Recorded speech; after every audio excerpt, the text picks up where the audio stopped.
Hello everybody and welcome to a very Christmassy edition of Archibald Asks. Well, today's special guest is very Christmassy indeed. No, it's not a snowman, far too hot. And it's not a donkey, far too messy, just think about it. No, we've gone straight to the top. We've got Mrs. Christmas herself, Mary, Mother of Jesus. Hello, nice to meet you. Yes, well, thank you very much to come on the show. Mary, you don't look very Christmassy. Oh, you know there wasn't any tinsel around when Jesus was born.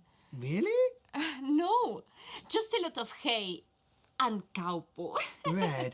Not even sparkly cowpoo? I'm afraid not. Anyway, well, it is wonderful to have you on the show. I mean, to meet you, the Mary. Mary, Mother of Jesus. I'm Mary, the Virgin Mary. Oh, yes. Most special person we've ever had on the show, I say. Do you mind giving me your autograph? Oh, why?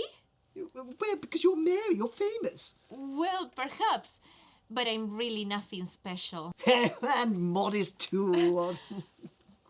That day when the angel came to see me. Oh, yes. Well, I bet the Archangel Gabriel had a snazzy Christmassy outfit on. Scary, to be honest. You're scary. But you're Mary. Surely you knew something special like that was going to happen. I mean, God doesn't just choose ordinary people to be part of his plan to save the world. Actually, he does. My life was so ordinary. I was just a young girl, engaged to a carpenter, looking forward to married life. That does sound extremely ordinary. Boring, in fact. I mean, sorry. It's fine. So why you, then? I'm not sure, really. It's just how God works. We get so excited about rich celebrities. But God doesn't seem bothered about that. He keeps picking normal, even broken people to be part of his plans. So when he told me that I'd be the mother of Jesus, the special rescuer, I just trusted him. Even if it was a bit frightening. Frightening? Yeah, I was very frightened. It's not every day an angel walks into your kitchen. And then when he said, I'd have a baby without there being a human father, well, people might have thought all sorts of nasty things about me getting pregnant before I was married. But I trusted God. Yeah. So God uses ordinary people who are willing to trust him. Yes, he's so different to all of us.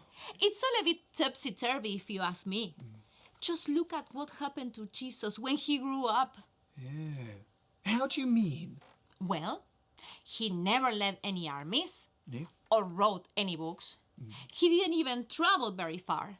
Those followers he had, they were always getting themselves into a mess. And then he died on a cross. I see what you mean. Wouldn't make a very good film, would it? Not exactly an action hero and all that. And yet, he changed so many lives. People others had forgotten about or thought weren't worth anything. People who had no hope. He welcomed them and forgave them the wrong they did and gave them new life. Yeah. Shame it ended the way it did, though, isn't it? What do you mean? Oh, sorry. I mean, I didn't really mean to bring it up and upset you by mentioning what... Oh, you think the story ended when he died on the cross? Well, it did, didn't it? Not in the slightest. The best bit was still to come. You should have a chat with Thomas about that. I think I will do. Well, that is very exciting. Well, thank you, Mary, for coming on the Christmas edition of Archibald Asks Mary. Until next time, everybody, toodle pip, toodle pip. Say, Mary, don't you think this would get you in the Christmas mood? No? I'm all right.